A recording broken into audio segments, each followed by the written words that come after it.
So today I am making some meatloaf flavored ground beef, and I am going to can it in a jar just like if I was canning ground beef, but it's going to have all the seasonings and some of the ingredients just like if I was making meatloaf. So let me show you here what I've got going on.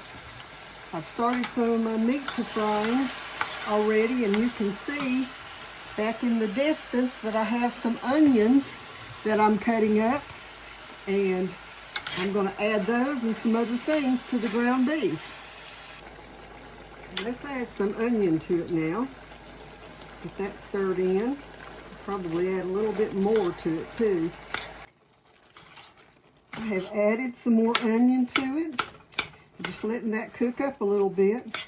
I'm also going to add some bell peppers, some green peppers that I dehydrated. I'm rehydrating them just in a little bit of water for a few minutes, and then I'm going to add them to it. Okay, so this batch with the onions and peppers is done.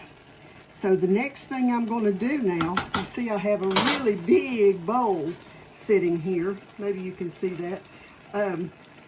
I am going to spoon. Let me move that up so you can see a little better. Close that curtain so it's not putting a glare on you. I am going to drain the fat off of this. You can see like that, and put it in this big pan because this was only about 5 pounds of my hamburger meat, and I think I have about 10 or 12 more pounds to go. So actually probably only about 5 pounds for this recipe.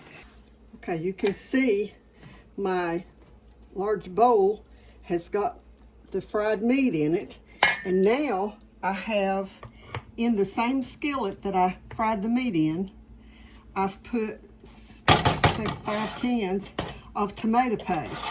And the reason I did that is because I want it warmed up a little bit, and I want all of my seasonings to be actually in the tomato paste so that when I add it to the meat, it'll be all through it real good.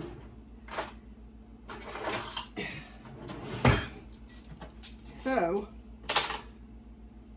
the first thing I'm going to add is a teaspoon of thyme.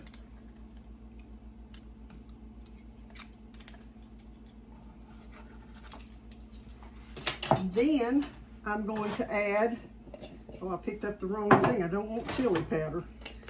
Okay, I'm just going to sprinkle some paprika all over that. Now, you might wonder why I'm doing the seasonings in this tomato paste is because I would normally use ketchup, and it's already seasoned. So I'm putting in a little bit of turmeric. Turmeric doesn't have a huge amount of flavor, and I use it in a lot of different things. I'm putting some basil. Let me put just a little bit more basil in it. Turmeric doesn't have a huge amount of flavor, but it's an anti-inflammatory. So now I'm going to sprinkle it with pepper. And then I'm going to make sure this is a real fine salt. So I want to make sure that it's not cakey. And it's not, it's real fine. Okay, so all I'm going to do is just stir that through there. And you'll see that it's real pasty.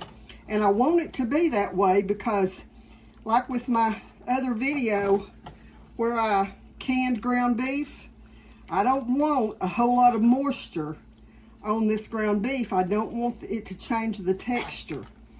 To me, if you put in a lot of moisture, it will make the beef taste kind of sandy or grainy.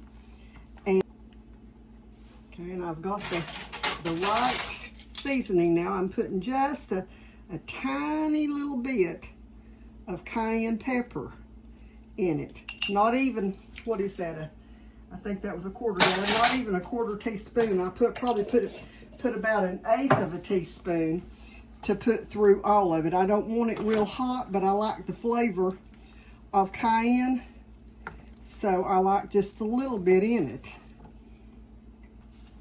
And so now I'm going to put this tomato paste in the hamburger meat and then mix it all together. And then it will be ready to go into my canning jars. And I'm doing these in pints. So the pints will be processed in the canner for 75 minutes. And for me, that'll be on 10 pounds of pressure, which is what most areas of the United States would be on, unless you are maybe way up in the mountains somewhere. You would most likely be using 10 pounds of pressure. Now, let me rake that off. Then we'll see about getting this all mixed together.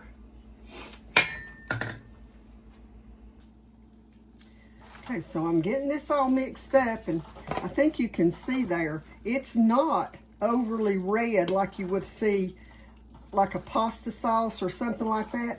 It's just enough to flavor the meat in the canning process. So now what I'm going to do is spoon this into my jars.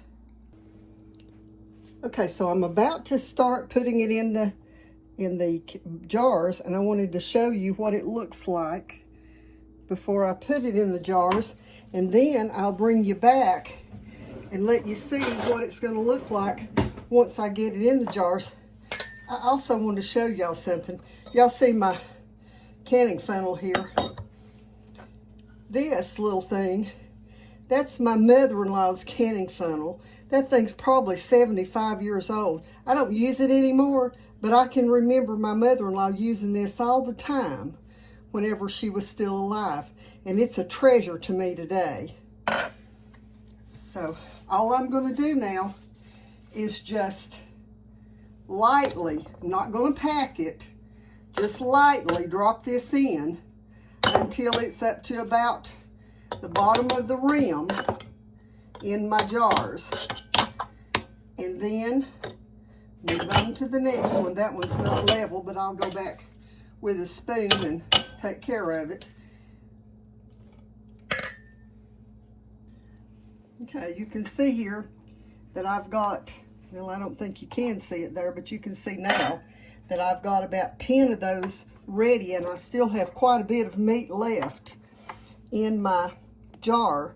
So let me turn that around so that, sorry about that, I'm making y'all drunk probably by swinging that camera like that. But anyway, I've got enough there to fill my canner, so I'll go ahead and get those in the canner. And then I have enough here in the pan to do another load. It may not be a full load, but it will be probably 7 or 8 jars. I just wanted to say that whenever before you put these in the jar, make sure that you clean the tops of them with a cloth or a paper towel with some vinegar on it. And it doesn't matter what kind of vinegar. You just need to make sure that you get all of the fat from the meat off of the rim. Otherwise, you risk it not sealing. Also wanted to show you that I'm using the Superb canning lids. So far, I have found them to be the best. I want to show you under there, the rubber ring under that is the thickest that I've seen on any canning lid. And so when you've got a thicker area of the rubber ring, you're more likely to get a good seal. And so I just wanted to show you that. I know I used to use the ball lids all the time, but they just cheapened them so much over the last few years that I quit using them. I don't like spending all day doing my work and then lose some of it because it did not seal. or it came unsealed later. That's more likely. If I catch it and it's unsealed, then I'm going to put it in the refrigerator, and you'll see that I'm just putting that just finger tight. I have just taken these out of the canner. You can see they've still got a little bit of the greases in the bottom of them, the fat, but that's mostly from, there's a little bit of fat and then also the tomato paste. So I have finished with another canning project for the day, and I wanted to say before I close out the video that I would appreciate it if you would subscribe to my channel and also hit that like button and share the video with your friends and family. And I also wanted to tell you that if you're curious about what I'm going to do with this recipe, you know, how am I going to use this meat like this, one thing that will happen with it is that it'll make a fantastic meatloaf sandwich. And then, of course, I'll serve it up just on a plate with a meal and, you know, have some good mashed potatoes and some green beans or some peas or corn and something like that with it. But, and I can also use it in a casserole. So there's lots of ways that you can use this particular recipe. So until the next time, God bless you.